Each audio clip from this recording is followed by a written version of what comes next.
Welcome to Backyard Oasis, a podcast designed by and for older adults living in the beautiful Pioneer Valley of Western Massachusetts and produced in the tech studios at Greenfield Community College in Greenfield, Massachusetts. Backyard Oasis reaches out to older adults who seek knowledge to help them live more thoughtfully, healthily, and happily, who hope to inspire others with their ideas, and who serve their communities in the interest of the greater good.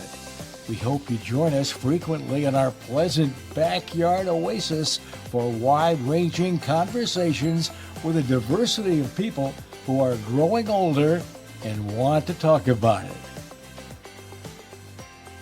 Hello, Backyard Oasis listeners. This is Judy Raper, Associate Dean for Community Engagement, broadcasting from the Greenfield Community College podcast studio.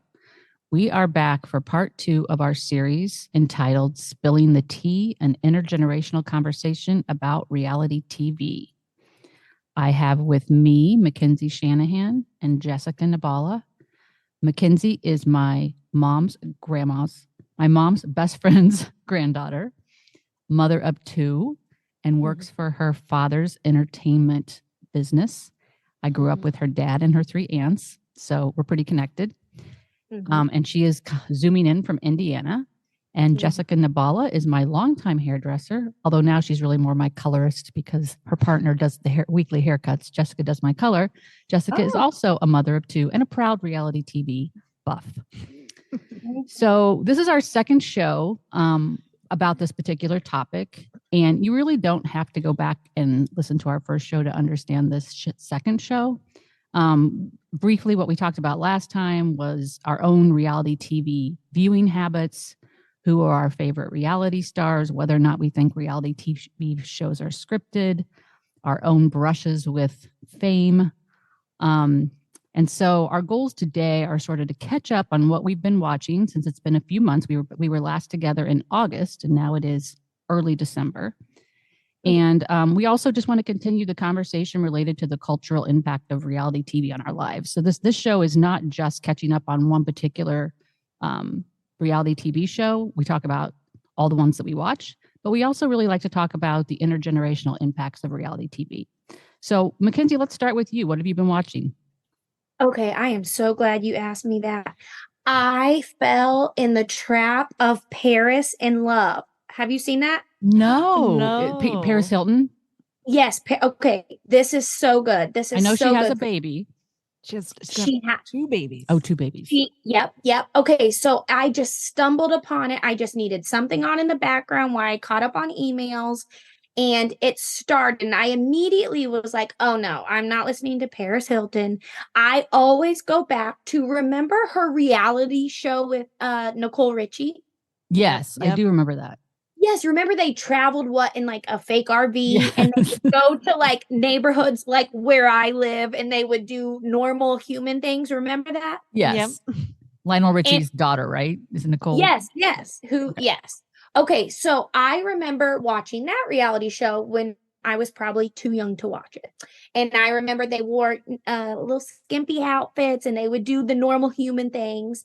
Okay, always kind of had a bad taste in my mouth with her.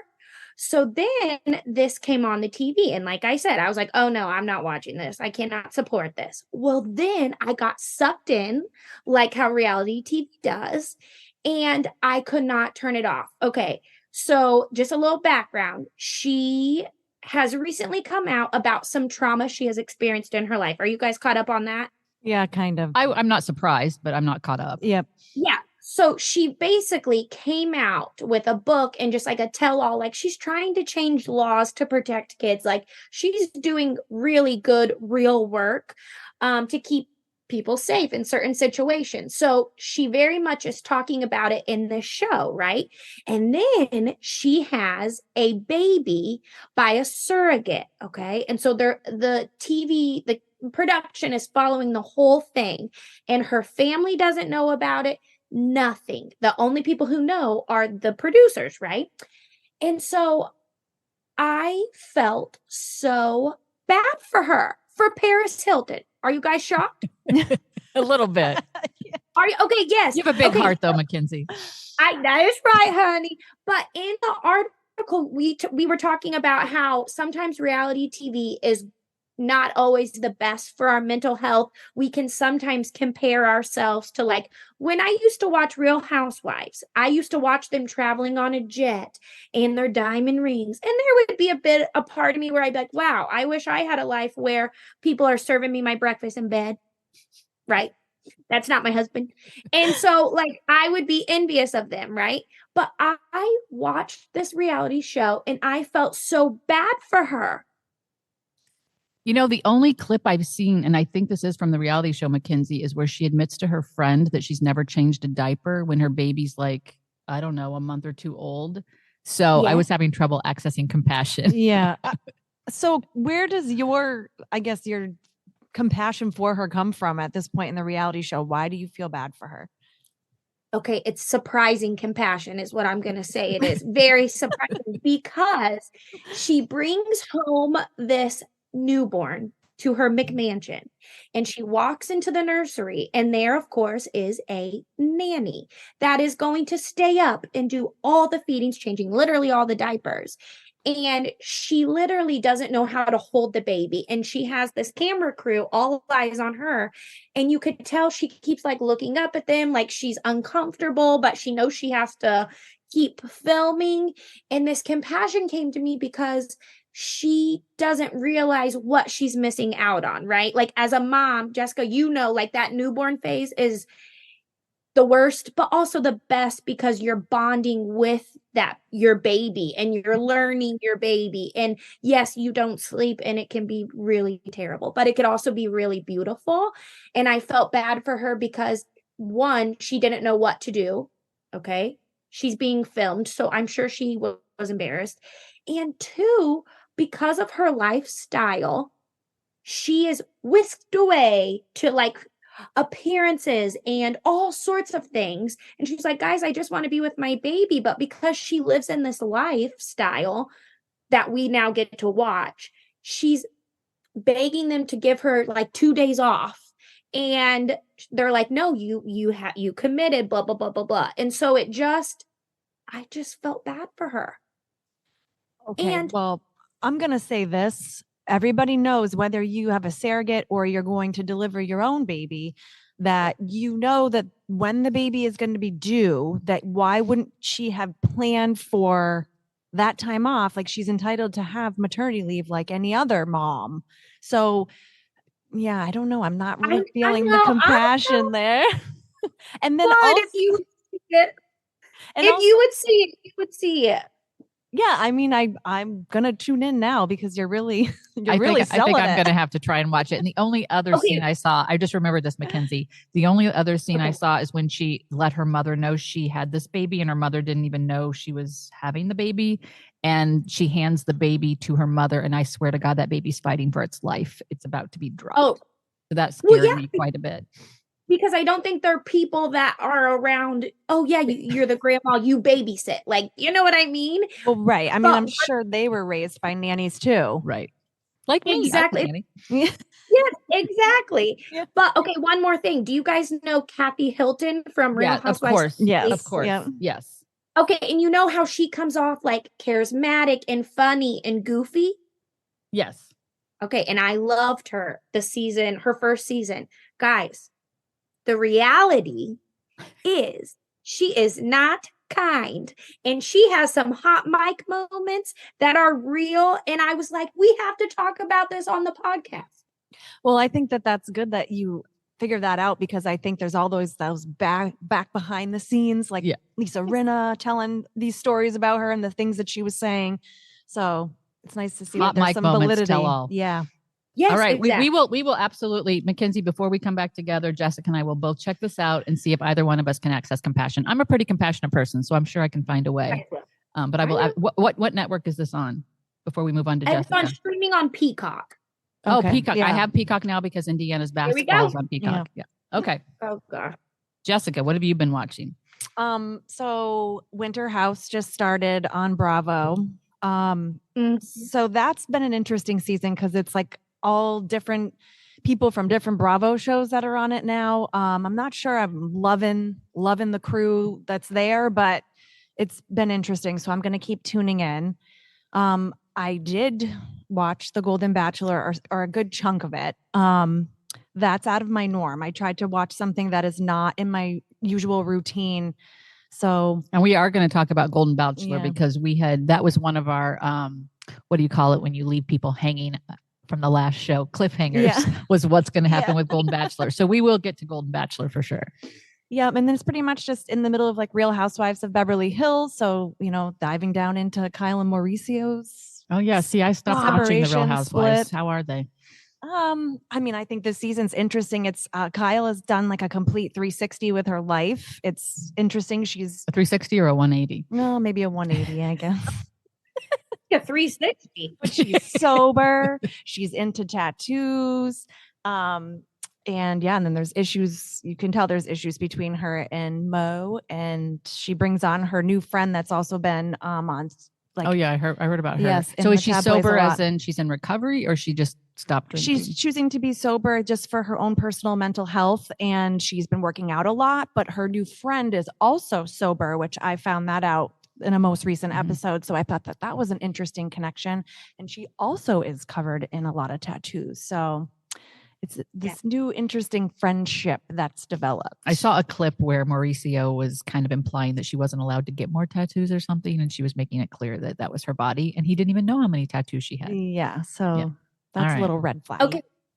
That's also interesting because, and we, again, in the article, she's literally bettering herself. Okay. So she's Mhm. working out. She's not drinking her alcohol. She said she feels better than she ever has.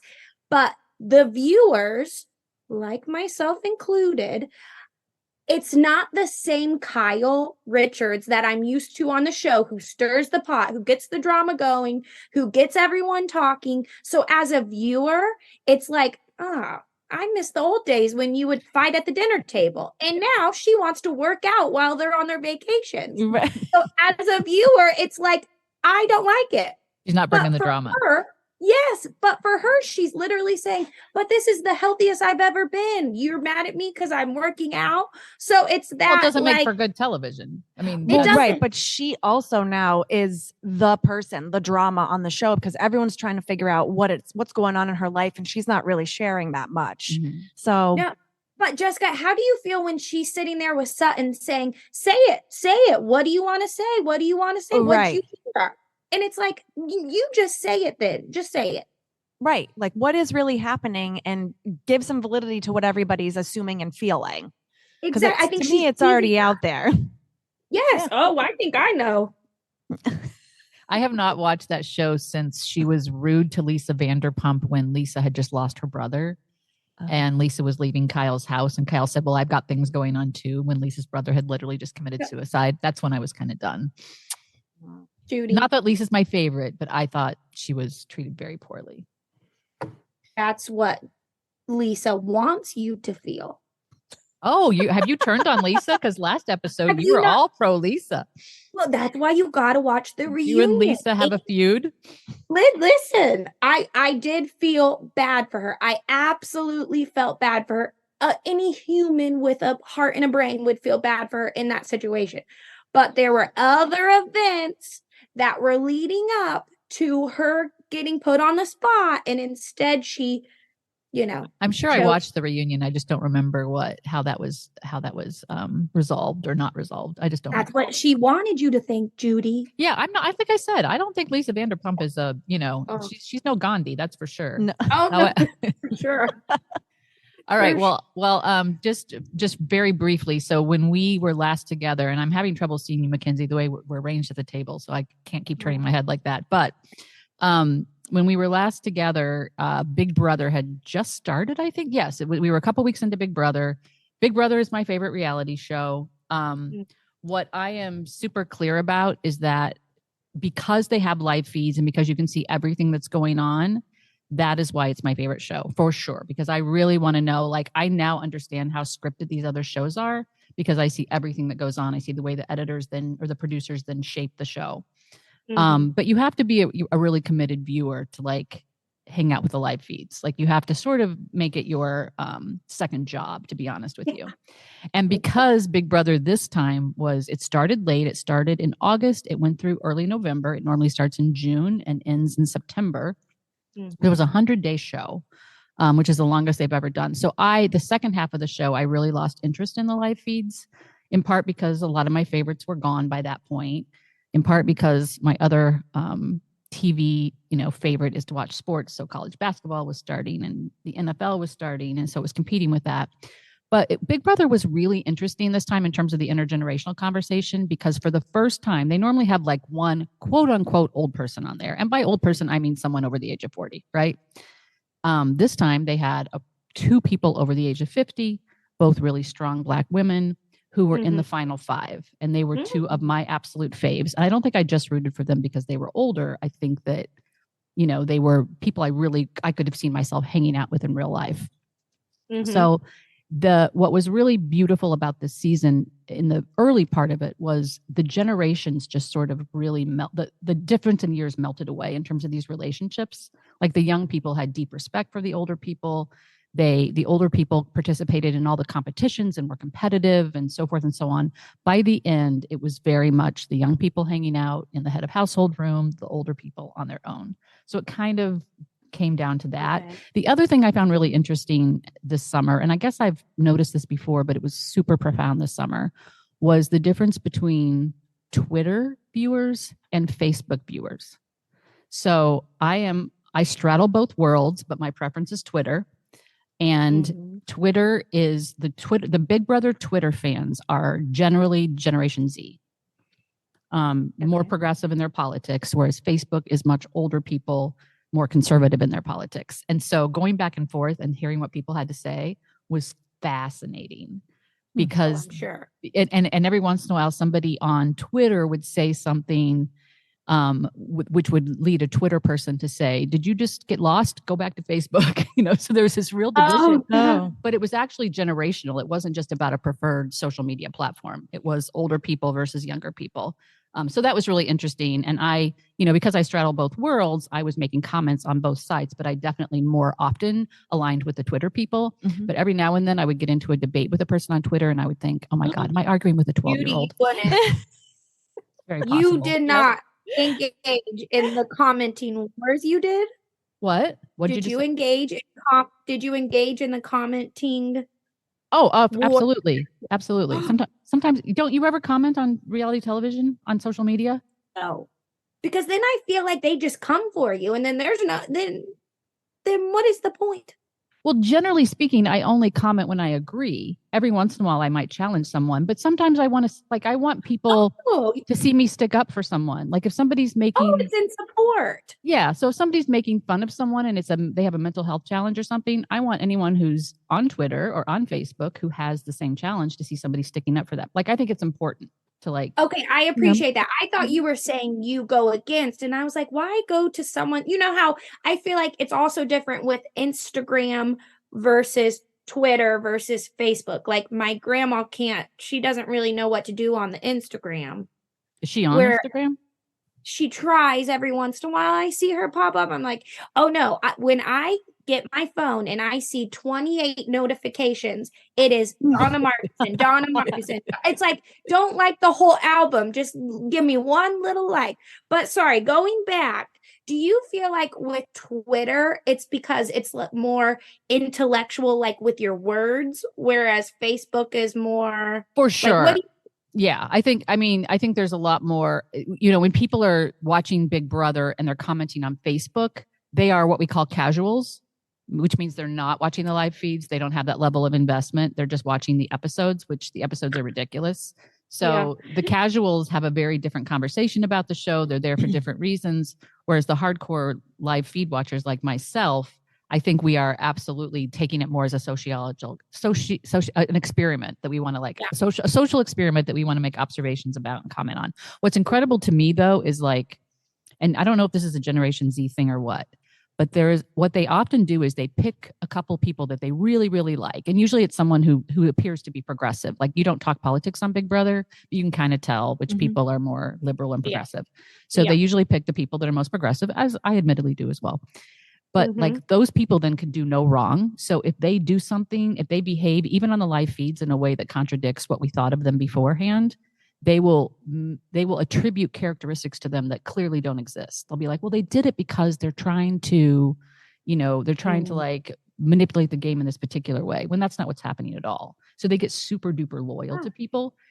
Equally quickly, they can cancel a person. If a person makes a mistake that's not, that they feel is unforgivable, that person is done. And it's really interesting to see, like, when these people come out of any, not just Big Brother, but out of any reality show, what happens to them in the aftermath. Because I think sometimes people behave like villains on reality shows to carve out their niche and to get noticed and to get airtime. And that may not be compatible with who they are in the real world. They come into the real world. This is how people perceive them. And it can be pretty disastrous. Yeah, because they know that if they come on one season and they stir the pot, cause the drama, production, of course, is going to ask them back. But if they go there and they're polite and enjoy their dinner instead of fighting, then what's the point of that? So can we talk about Golden Bachelor? Because this is, to my memory, this is the first reality show series that really very intentionally targeted the older adult demographic. So did you get to watch it? What did you think of it? Okay, I'm so excited because I did not watch it. Of course, I saw little clips and I heard from my grandma about certain people, but I'm so interested to hear from someone who didn't watch. I want to hear what you guys have to say. I almost asked you to bring Grandma Donna on today. I mean, I would be a little afraid to have her on the show, but I did want to hear her perceptions on Golden Bachelor because I just started watching it 2 nights ago as part of research. So can you tell us briefly, do you remember anything she had to say about the show? She just referred to one of the girls, and I won't say the word she used, but just how maybe flirty and inappropriate she was. And I remember being like, Grandma, she's older. Like, she's experienced a lot of things. Like, I was like, I think that sounds reasonable, her actions. And she's like, no, not on TV. So I don't know. All right. Jessica? Well, I'm not a huge fan of the Bachelor series. I honestly think it's one of the worst versions of reality television. I feel that I liked the first episode for this series, where just getting the women like introducing themselves, getting creative. I think they all did a really good job at trying to make themselves look unique. The hard thing that I have with the show is the time lapse. And like, they say, we're 2 weeks in, we're 3 weeks in, but I want to know, is there any other interaction between the Golden Bachelor and these contestants off camera that we don't see? Because I just don't think that their feelings are genuine. It's so artificial, the way they talk about him, the way they talk, like the way he talks, like it's just kind of sickeningly sweet. And it's like, I can't. I haven't watched The Bachelor since probably the first season. And so what I did was it's interesting because I knew in my head I was going to watch it before we did this podcast today, but I kind of kept delaying it because I just had other things I wanted to watch. And so last night I watched the last 2 episodes, and the night before that I watched the first 2 episodes, and I was kind of thinking I might like it, like, because I'm the demographic, right? I am the demographic that this was aimed at. Nobody would ever accuse me of being romantic. So perhaps that has something to do with it. But I do love love, and I love observing love. And so I really thought I would like it. I found him to be incredibly awkward, and I sort of got the ick from day one with him. He didn't feel authentic. Not at all. I got the ick. He didn't feel authentic to me. And I also like to have the car pull up with all these older women who are like just a few years older than me. Like I would have been the youngest one on the show had I been on, I want to point out, but these women were not a lot older than me. And to have them pull up and they're all screaming like junior high girls, that was I was almost insulted by that. And then they each introduce themselves to him, and they want to do it in a memorable way. So like one woman had a basket of eggs because she has chickens, and she started clucking. The woman who actually won his heart allegedly said she had her birthday suit on, and she opened her coat, and it was like a nude sort of like bodysuit or something. So that was kind of. Oh, they were crying. What?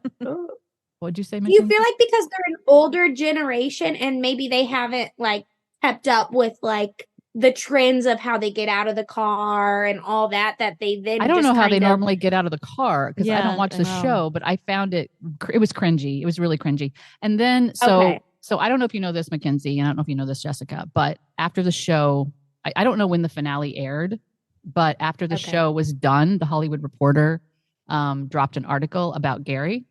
Oh, so this is news. So as it turns out, Gary, there was a lot of misleading information. Oh, I think, okay, keep going. So essentially Gary had made people think that he hadn't dated anybody since his wife had died, like 4 or 5 years ago. He actually had dated someone long-term and lived with her. And she came forward. We don't know her name. So, it's all, it's all like rumor in some ways, but she basically said that she thought he was a gold digger, she said in so many words. And she also said that he ultimately, when they broke up, she was supposed to go to her high school reunion. She had gained some weight, and he told her he would not be seen in public with her with the weight gain. I think I did see this because there was something about somebody claiming that he fat shamed them, and I wasn't sure with the context. I didn't read the article, but yeah. So that's. And he was supposed to be a restaurateur, and he had not owned a restaurant since 1985, and he actually now installs hot tubs, and he's a handyman. So a little misleading about his occupation. So after I learned, I learned that after I'd watched the finale, but during the finale, he was absolutely ready to pick this woman named Lynn. He had in his private fantasy suite one night, overnight with her. She thought she was the one. He made her think she was the one. He shifted when he had dinner with the other woman. Her name's escaping me. And I just Teresa. So he finally asked Teresa what she does for a living. Well, she's a day trader. So she has money, and he seemed to shift after that moment. And so I was already thinking, is this guy after her money? And then I read the Hollywood Reporter article, and I'm like, wow, this is really interesting. So, wow. Well, I did. So talking about the connections and the conversations they have off camera, Lynn did come out and say that it wasn't on TV, but she said when she was in that suite that Gary was like, I've got plans for us. Stay tuned kind of thing, guarantee, almost making it sound like she's the one. And then somehow he had some sort of change of heart. So it's just interesting that you bring that up. Yeah. And I could see that. Wait, There's some validity to that. Was he changed his mind to go with the sugar mama? Well, I don't know what her financial situation is. I just wonder if he assumed she had money based on what she said. This is all speculation. This is a podcast of speculation. We don't have any inside information. We don't have any receipts. We don't have any receipts. We have no receipts whatsoever, except that here's a bit of a receipt. So he was contacted to respond to the Hollywood Reporter article, and I'm paraphrasing here. But basically what he said was, I don't know enough to verify or deny whether or not this is true. What do you mean don't know enough? It's your life. And second, he said, and I'm just unhappy with the timing because everything's going very well in my relationship. So they are getting married on TV January 4th. Mm-hmm. No, they're not. Yes, they are. So we'll have to tune in. But so then I wonder, with him talking about his credentials and then having the Hollywood Reporter kind of really break down exactly who he is and what he's done, is that also a part of that Bachelor facade? Did they curate, okay, let's take the high points from your life to make you sound appealing enough to put on TV and be the Bachelor? So, because like I said, I don't think that there's a real reality to this show. Well, I would have thought they would have done a little better vetting with him. If he's presenting himself as someone who's been so heartbroken since his wife died unexpectedly, and I'm sure he was heartbroken. I'm sure that's authentic. I don't mean to question that. But he was apparently dating a month later. And so to present yourself as someone who didn't date for years because you were so heartbroken, when I think some of these women who were on the show who lost their spouses, that was their story, that they hadn't dated because they'd been heartbroken. But I just, like I said, I hadn't watched the show in a long time, but to watch this woman be rejected on national television and to be I just was like, this is for entertainment. This is awful. That's why I think it's sick. It's a sick show. Why does Grandma Donna watch this? She's sick. I don't know. She's all into it. But listen, that also reminds me, though, part of reality is why would someone go on a reality show knowing things are not necessarily the way they're presented and thinking that that's not going to come out, right? did he not think that the girlfriend of a long time would come out and Right, say, once he's right. getting all this fame, Right. think, oh, hey, by the way, he's lying. That's not true. Do you know what I'm saying? I think sometimes things don't come out because they sign NDAs on the show, like they sign disclosure agreements. So I think sometimes you're able to keep secrets on a reality TV show, but it always cracks me up when I'm watching Survivor, Big Brother, whatever, where it's like people tell secrets and say, my mother will kill me if she finds out or whatever. Yeah. It's like, they're going to air this, like the stuff that they're actually going to air. You're going to, it's incredible. And also too, like sometimes when I think like, if you're not a great person, like if Gary is like really said these things and did these things to this woman, sometimes I think if it's so consistent in your life that you treat people this way, that sometimes those moments to you are insignificant versus the person who's on the receiving end. Right. So maybe he in his mind could very well be a gold digger, but he doesn't realize he's giving off gold digger vibes, and some people pick up on that. Yeah. I get that. I'm thinking more of like reality stars like Jen Shaw.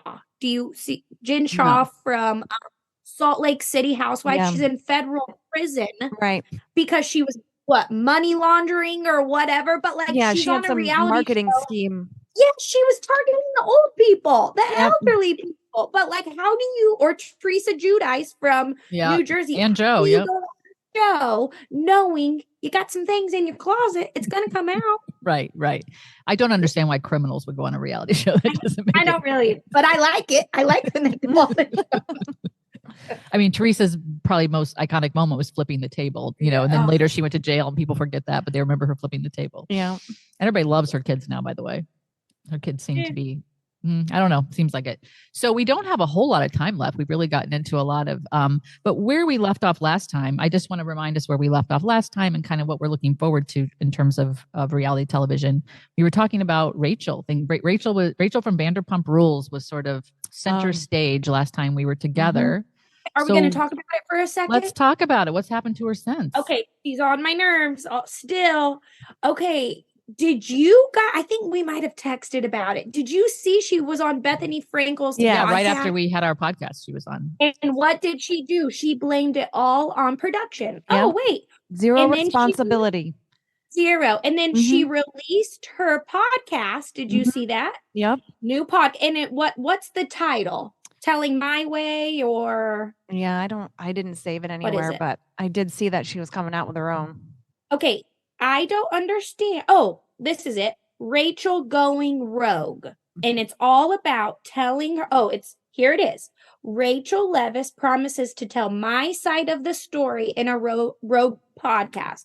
Okay. I don't care how much of a role producers, how much she's going to say producers played a role. Honey, producers were not on your 7-month affair with Tom Sandoval and doing all the things you were doing with him. No, you can only blame production so long before you take that away. You look at your actions. There's no way you can shape that. Is she going to be back on the show or is she not? But she didn't film, right? Not on the show, but she's going to have a podcast. Okay, and you know what? I'm going to watch it. I'm going to listen because I want to hear her crazy. I will say that I do think that she needs a paycheck a little bit from this, regardless of whether or not she's right or wrong. So hopefully it works. She saved the show. Her. Yeah. She did save the show. She did. And I think next week there's some show that's like the last 10 years of Vanderpump Rules. It's called like How We Got Here, Lies and Deceit or something. So that's airing next week. I think December 10th or 11th.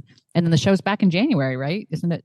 Don't we get Vanderpump Rules back in January? Yeah, but can we also really quickly talk about how now the cast, we talked about it on our last podcast, how brutal they were at the reunion. I mean, they went hard on her. And Judy, you and I, didn't we go back and forth and say? Yeah, I was concerned for her health. I was very concerned for her. Yes, but now all of a sudden, Lala and who's the other one? They're almost defending. Katie? Yes, they're like defending Tom Sandoval. Like he's still showing up. He's still, he's showing his face. Well, he's showing his face because he's a narcissist, not because he's. Well, he's also now an executive producer on the show, so he has to show his face. But they're saying like, okay, well, he's taken a beating enough. Like we're all moving on. So I'm curious to see how that unfolds. You got the whole world Yeah. in an uproar, and now you want us to calm down? Oh, okay. Well, now they had a Yep. long-term friendship with Tom. She was a relative newcomer, right? So I can see how, I think too often the man somehow gets accepted back into the fold, and the woman is the villain. Oh, Absolutely. For sure. But in this case, it feels like they had a long time friendship with him. So perhaps that's why he's. No, Judy, don't defend it. No, I'm not. no. I'm not defending. I'm just trying to understand it. Trying to understand the No. behavior. It's I think wacky, Judy. It's just wacky. Yeah. Well, and I think it's just more like he's here. We might as well just accept him being here. But like when we see that they go on those cast trips, and now with social media, which we talked about on our last podcast, it's not like they're live streaming like what you watch, Judy, with Big Brother. It's like, but we still get little like bits and pieces. Highlights. Yep. Yes, but then when you see them together, literally after watching the reunion, not literally, probably maybe a month later, and they're all at dinner someplace, and then it's like, how, one, do you flip it that fast? Well, we know for the TV show, but also bless Ariana's heart. Remember when she said, I won't be friends with anyone who's still in connection with him? And then learned at BravoCon that Sheena was in his room. Like, what? So Sheena and Tom are friends again. Sheena is friends with everybody. Okay. Yeah. Okay. Is her daughter Ocean, or is that Lala's daughter? That's Lala's. Lala. Okay. I saw a little Summer Moon. That's right. Oh, Summer Moon. Right. I saw a little video of Ocean yesterday opening. Have you seen this video where she's opening like her new bathing suit? Oh no. Oh dear God. Well, she's a little diva for sure. But let's just touch on a little thing that I was like very intrigued to see where it goes. Speaking of BravoCon and Lala, there was a little bit of a tidbit that she supposedly is dating Captain Jason from Below Deck Down Under.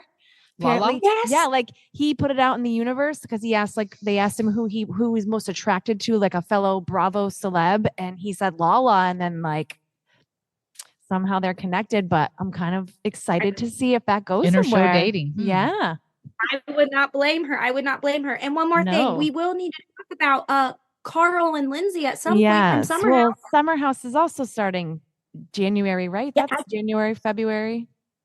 Wait, Judy, do you watch Summer House? No, I only saw Summer House because wasn't it like promoted on Vanderpump Rules, and they like interrupted? Because they had some crossover. That's how they were. Yeah, that's the only time I ever saw it. Okay, well, we'll have to talk about it because talk about production being involved. Yep. Wait, really quick, Judy, do we have 2 minutes? Yeah, we have talked so much about our shows. We didn't get to any of the cultural stuff, but that's okay. We can swing back to it next time. But because I do want to ask one question though about like. Go ahead, Mackenzie, and then I have one question before we close too. Just really quick.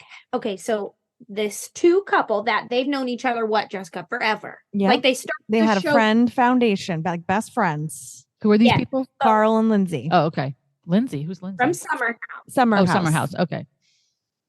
Yes. So, anyways, okay. So we're skipping a whole lot of history because they have a whole lot. So then they get engaged. Okay. Last season they were engaged. This season. They stop filming, okay, but they're getting married. Last month they were supposed to get married last month. They stop filming. He stops talking to her for like a day, and then production comes the next day, and he breaks up with her, the marriage, everything, the proposal on TV, and we're gonna get to see it all. Oh, but like they went through a lot of emotions. Like I saw on Instagram, she had her bridal shower. I mean, she ended up going on her bachelorette, but with girlfriends because that breakup happened before the bachelorette party. But I was shocked. What characteristics do you have to possess that make you want to have that on national television? Yes. And that's what she's exactly saying. That. Like, total betrayal. One, if he would have just broken off the engagement, that would be heartbreaking enough. But then to call production and say, hey, I'm going to tell her something. You're going to want to be here. And then for it to be filmed. Yep. It's pretty so sick. Everybody sees it. It's sick, but I'm dying to see it.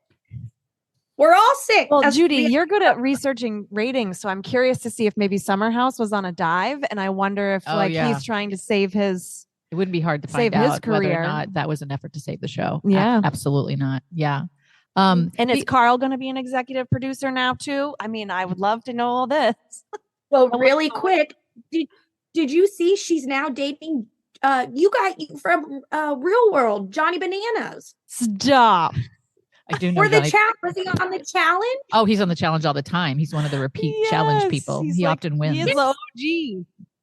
I mean, yes, he's an OG. So all the crossover, I live for it. Like original Okay, gangster. okay. Yeah, him and Wes. Although Wes now has a baby, I think, so Wes is done. But yeah. So the one thing I wanted to ask you all if you knew about was and also I forgot to mention too, I'm also in the middle of Survivor, which is like my other favorite besides Big Brother, because as we discussed last time, I guess the network reality shows are the old people reality shows. So those are mine. Although I do a little Bravo and a little MTV. But one of the things like that's been really interesting to me is that so Big Brother, when they're casting, part of the people on the cast are recruits, people that the production goes out and finds and brings onto the show, and others are applicants. And the audience much prefers, no surprise, the applicants to the recruits, because the applicants are far more authentic, whereas the recruits are looking for 5 minutes of fame. But what's interesting to me is the ways in which they try to like hang on to those 5 minutes of fame after the show. So there's this one woman on the show. She was evicted week 1. Her name's Riley. She was evicted week 1. And she is literally constantly, she has Cameo. She charges like $50 for cameos, which is not outrageous, but it's not cheap. She's constantly doing like Instagram lives and all this kind of stuff, trying to stay relevant. And she was kicked off. She was evicted from the show, but she was a pretty blonde woman. And so all the guys in the house attributed characteristics to her that were not real, and they missed her, and they kind of kept her legacy alive while she was for the next 16 weeks. So I think that's part of why we're seeing her. But one of the ways in which these reality show characters continue to interact with their fans is TikTok battling. Have you seen this? TikTok battles? No. I've seen.